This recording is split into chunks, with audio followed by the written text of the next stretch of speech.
പരിചിതമായ ജീവിത പരിസരങ്ങളിൽ നിന്നും പരാജിതരായ മനുഷ്യരെ ഒരു ഭൂത കണ്ണാടിയിലെന്ന പോലെ അയാൾ നമുക്ക് മുന്നിൽ ഇത്തിരി വലിപ്പത്തോടെ തന്നെ നിർത്തി. ബൗദ്ധിക വ്യായാമങ്ങൾ എഴുത്തിന്റെ പടിപ്പുരയ്ക്ക് പുറത്തു നിർത്തിയ ചുറ്റുമുള്ള ഓരോ സാധാരണക്കാരനോടും ലോഹ്യം പറഞ്ഞ എത്രയോ തനിയാവർത്തനങ്ങൾ അദ്ദേഹം മലയാളിക്ക് സമ്മാനിച്ചു.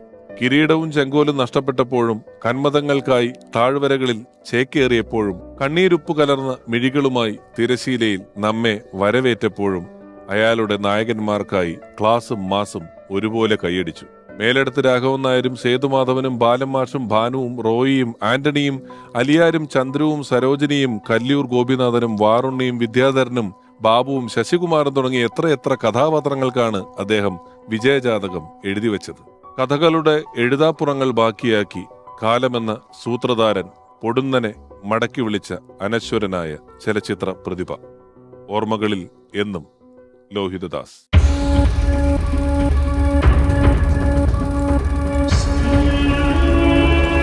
ചോക്കുമലയിൽ ഇരിക്കുന്നവൻ ഒരു ചോക്ക് കഷ്ണം അന്വേഷിച്ചു പോയ കഥയുണ്ട്.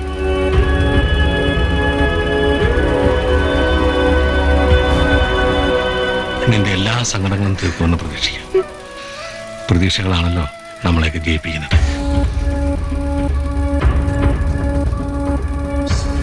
ഒന്നാന്തരം തിരക്കഥകൾ എഴുതിയിരുന്ന തോപ്പിൽ ഭാസിയും പത്മരാജനൊക്കെ നമ്മളെ വിട്ടു പോയി. MTയും ടീതാമരനൊക്കെ വല്ലപ്പോഴും മാത്രമേ എഴുതുന്നുള്ളൂ.